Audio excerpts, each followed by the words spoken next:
this week I'm working on a picture book in a 6x9 format that has speech bubbles, and so I'm going to look at that with the author, some different options for speech bubbles, and we're also going to talk about some different font selections. So I'm going to come back to this little guy. Oh, and there's an owl. And then there's a recycler. And then there's a pig. So I'm going to start with Mercy Watson to the Rescue by Kate DiCamillo. I'm probably pronouncing that wrong because I'm in South Texas and I pronounce most things wrong. But I do know how to pronounce tortilla, and that is important. So, okay, let's dig in here. So I went to Barnes and Noble and found these three books in. I think this is the only one that's 6x9, and the others are not exactly 6x9, but close enough to do what I need them to do to show this author. So, of course, who doesn't love Mercy Watson? I love everything about this book. I love the artwork. I love the paper selection. I love the binding style. You can see it is actually Smith sewn and paperback binding. Okay, but to the important part of this video anyway, is this is a similar format as to what my client's book is going to follow. Is we're going to have some full page illustrations, we're going to have some spot illustrations, and we're going to have some illustrations that cross over. And I was just going to look and see if she had any full spreads in here. Okay, yeah. And a full spread illustration as well. So this client specifically asked for a font with a large footprint, and so that's what I'm doing here, is dissecting this book so we can find her the selection that she likes and get that implemented. So this book, which if you watch some of my other videos, you may know, not every book has this, but I'm really such a fan of designers or typesetters who do list what font the interior is typeset in. And one reason, I think maybe the main reason that I enjoy that, is because font creators are artists too, and everybody needs to know about all of the artists involved in creating books. It is an art form. So this book was typeset in Mrs. Eves. That is a font that is on Adobe's font subscription. So you can find it there. It did take me a while to track down this font. I was like, I know I've seen this font before, but I could not find it. I searched Google Images, what the font. I spent at least 1 hour just trying to find this font. And by some miracle, I actually found it as the font Zephyr. It's a $25 font for commercial use.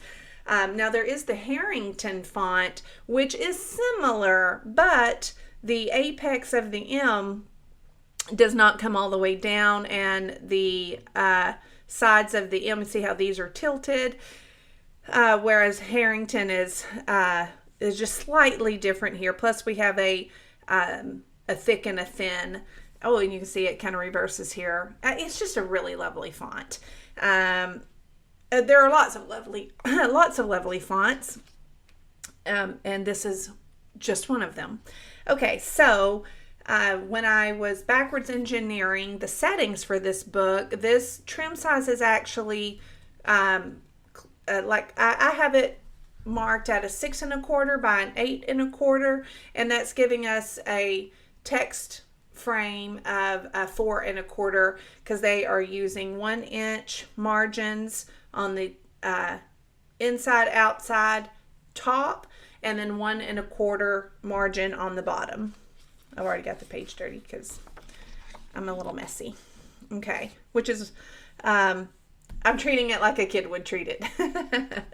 So, all right, so when we get into the sizing of the font, this is actually, what I have it backwards engineered at is a 20-point font with, let me check the leading. Yeah, a 20-point font with a 34-point leading. So when we look at these longer form picture books, like a chapter book, this is a chapter book, it's not like a chapter book, but I'm also paying attention to how they're doing the alignment. We have a left aligned text block here. They're not doing orphan or widow control. Okay. Also, they'll do text wraps around images. This is also the Mrs. Eve's font. This is just the italic selection.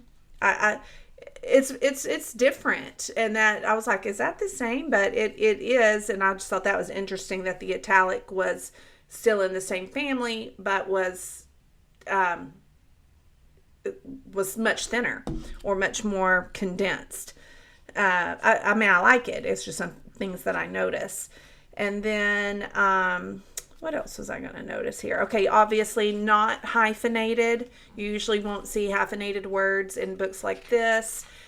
We do have some word art, not Microsoft Word art, if anybody even knows what I'm talking about anymore. Not that ugly stuff, but some hand-lettered word art here. And let's see. We get to use again. But we are using a 1/4 inch first line indent.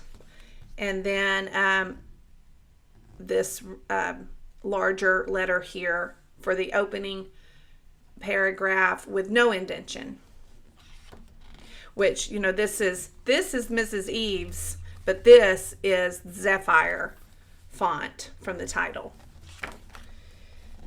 Okay. And then we're using a little element for the page number, which in a picture book, there generally are no page numbers in a fiction picture book, but you will have page numbers in a chapter book. All right. And then when we get to the back matter, still using Mrs. Eve's here, but it's not at the 20 point with a 34 point leading. Okay, because they wanted it to fit on one page. And that would have taken 2 pages for each if they hadn't sized that down. Let's see, another thing I was going to look at. Oh, yeah. I was just going to show you that we're also looking at lines per page. So, like, where was the page I was using as a test? Okay, so if we look here, 1, 2, 3, 4, 5, 6, 7, 8, 9, 10, 11, 12, 13.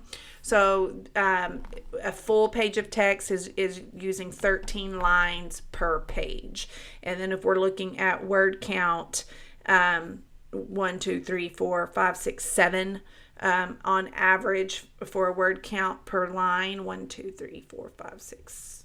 1, 2, 3, 4, 6, 7, 8. So those are all considerations that we look at when we're typesetting. Okay. So also this particular font, the Mrs. Eve's font, where is it? G? Well, it's using a double story A, and can that be? There is no G on this page? Okay, I could be blind. Let's look over here. Okay, here on the right hand side we have a G. So this font uses the double story G and the double story A. Okay, so that's Mercy. I also want to point out, just because I'm here, just since we're here now, that even in professional printing, you'll have this little creep right here on the spine. And so a lot of people, when they're publishing their first book, they're mad about, I don't mean mad like angry, they're passionate about all the details, which is wonderful. But they don't know what the variance is, the allowable variance is in the industry, because they haven't done it before. So I want to say that this is an allowable variance, especially when they're printing thousands of books, like Mercy. Like, they didn't just print 500 of these books. And so when thousands of books are being printed, some of them are going to have this little bit of a variance here, and that's perfectly normal. Just checking the back and checking the spine too. Okay, so you can see. So the spine width is correct, but it's just, you're not going to get perfect when you do it thousands of things. Okay, so next up we have probably pronounced Yasmin. That's what I'm going to call it. And so this is right under 6 inches. Right under 6 inches by right at 9 inches, okay? I'm just going to flip this over and look at it for a minute. Okay. All right, so another paperback book. This did not list. I did appreciate that the designer and the production specialist were both listed. So those of us who do this work know how a lot of people think it's the illustrator that does what we do, but it's not. It takes an entire team to create a quality book that's published to professional standards. Okay, so I don't know the name of this font, but I wanted to show you. It is pretty close to what it's not Mrs. Eve's. It's a slightly taller font than what we have here. But you can see that the leading and the size of the font is very similar. The Yasmin book looks like it has slightly larger leading. Let's get to and slightly different page margins. So Mercy had 13 lines per page, and this is 1, 2, 3, 4, 5, 6, 7, 8, 9, 10, 11, 12, 13. Also 13 pages. 13 lines per page. So 1, 2, 3, 4, 5, 6. But you look at their word count per line, 1, 2, 3, 4, 5, 1, 2, 3, 4, 5, 1, 2, 3, 4, 5. So a slightly larger font with slightly deeper leading, and same lines per page, fewer words per line. Okay. And you can see also they're not filling the text block up on every page in chapter books. Now in when you're working with books for adults, let me grab this. What you really want to be looking for is that this text block is balanced like this.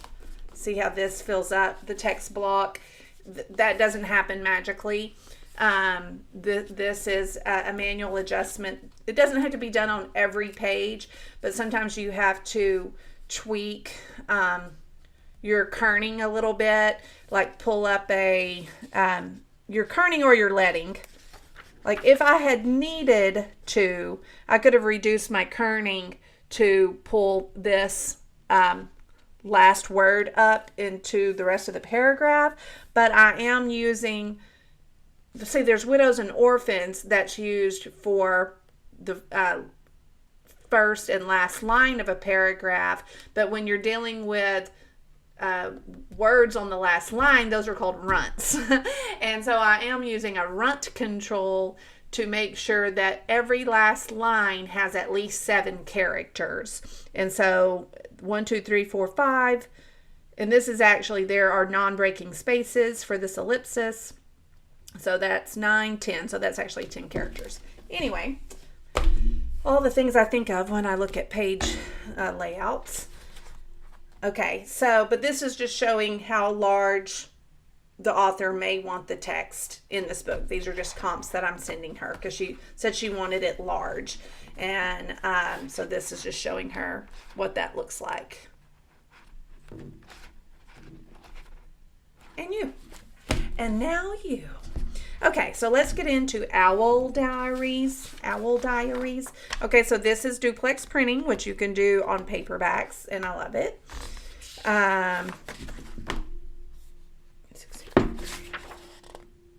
Okay, just checking. That was the same barcode. Okay, so we got our title page here, looking cute. We got our copyright page, our table of contents. And did this have, oh, printed in India?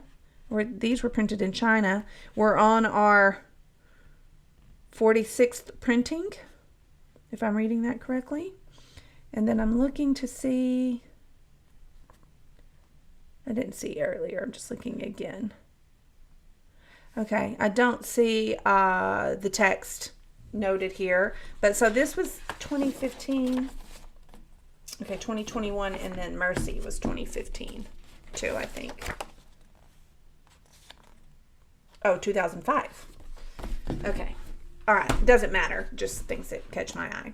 Okay. So we are looking at, which I love this font too. Like the main thing is when you're selecting a font is it legible? Unless the art provides the fun, the font provides the functionality. But when you're getting into slightly older range, like in chapter books, you can branch out a little bit in your fonts. So this is some type of a penmanship font that looks very familiar. Oh, I forgot. I was going to show you this. Okay, this is using single story A and single story G instead of double stories. Okay, so this font is also using single stories. And since this is like a diary, right, they're using a lined background, which that's done by a master page, and then the art is put on top of here. These lines are not individually drawn. You can actually do those with a tab rule in InDesign, which is really cool. And then you can set the character style for the tab to be the color that you want. Okay, I'm just looking. This book trim size is 5 1/4 by 7.6. Okay. Oh, and I was running chicken wire for my chickens the other day. So I'm not self-harming. Just working on my chicken coop. Okay. So this is definitely a smaller font, which it's a smaller book. And that's another thing that you want to consider.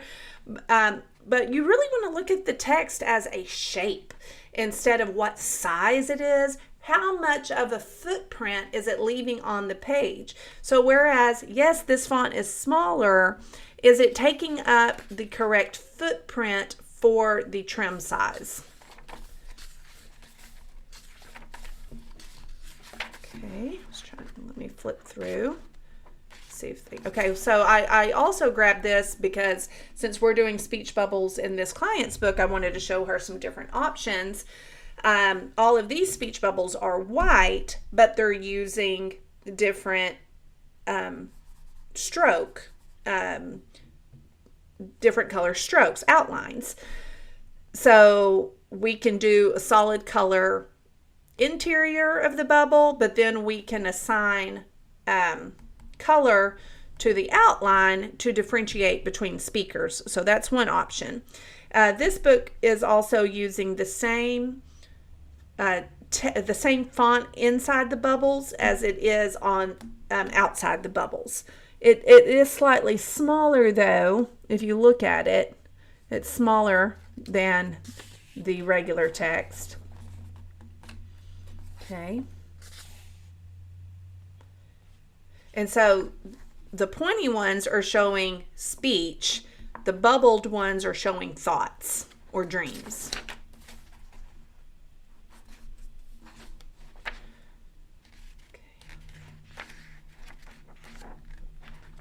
Just looking to see if there was any full pages of text. I don't expect there to be.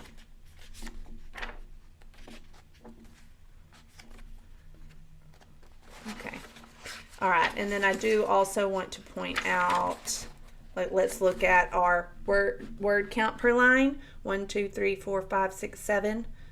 And this is a really long word, right? We can count it as 2. 1, 2, 3, 4, 5.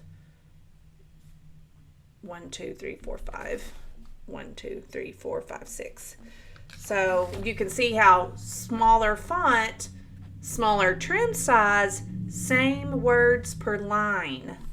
And then, well, I guess I could technically count the lines on the page. Does she start any text on that top line? No. 1, 2, 3, 4, 5, 6, 7, 8, 9, 10, 11, 12, 13, 14, 15, 16, 17, 18, 19, 20, 21, 22, 23. So she doesn't ever fill up the page with text, but there are 23 lines if she wanted to. Also worth noting, she is putting a space in between the paragraphs, even though there is still about 1/4 inch indentation here. They're also doing left align. I also did not see any hyphenation here. And they are, since the text is chunkier in placement, they did control their widows and orphans, since they're just writing in super short paragraphs anyway. Oh, let me check this one while I'm at it.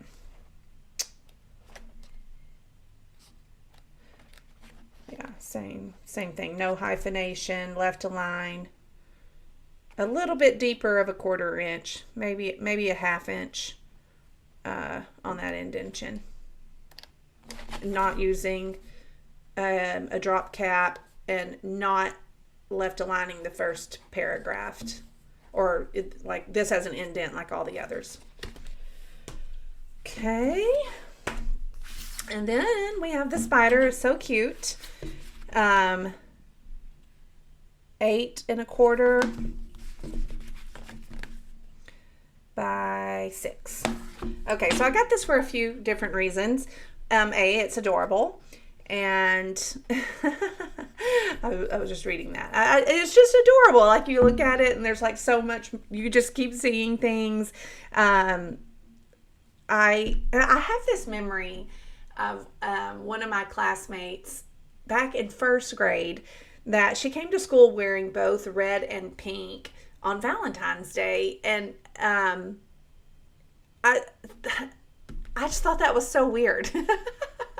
And I think part of that is because I really don't know why, but maybe people weren't really matching their colors, or that they were matching their colors, or it probably was that I had 2 older sisters who henpecked me, and they had probably told me at some point never to wear red and pink. So anytime I see red and pink together, it just catches my attention. That's all. It's not bad. I actually like it. It's just, for some reason, a core memory when Christy Hansen came to class in 1st grade on Valentine's Day wearing a very vibrant red and pink outfit. So, okay. Anyway, and I also love that they partnered this with this really pale green color. I like seeing things like, oh, I never would have done that, or I probably wouldn't have done that naturally. Maybe over time I would have developed this palette, but this would not have been my go-to palette. But I love it. So cute. Okay, so yeah, and so you see it's same but different here. And then if we look here, designed by Elise Gravel and Tundra Books, printed. I looked before, but I'm just looking again just in case. Yeah, I don't see the font name in here. Also some type of penmanship, handwriting font. And you know what? It could have just been all done by the illustrator's hand. Sometimes that happens, or maybe they turned their handwriting into a font. That could have happened as well. I've done that on projects. But again, we're looking at it like, what is the footprint of the text on the page? And even though this is a slightly larger trim size than Owl Diaries, you can see that we're using the same general footprint as far as how much space the text takes up on the page. Okay, so I also love that this color is used on all of the pages. It's not just white paper. I will, although I do gravitate toward a white background, I do look for ways like this to mix it up, so I love this. And then I also grabbed this book because it has the different speech bubbles and how they're handled. So, let's see. Okay. Yeah, so I love this. And we're just using some different colors. Different color bubble, different color text, depending on the bubble color. Here we have the dark. Here we have the white. And I love the different treatment that we have here as well for these words, pink and red. There we go. So just a very creative. And I'm from Texas, so I mean, I think that the howdy probably got to me too. Now we got a yee-haw. I mean, you can't have a book with howdy if you don't have a yee-haw in the book. So super, super cute. I'm an artist, but I just am not this type of artist, and it brings me joy. I feel like this person is really free in their spirit. So cute. Okay.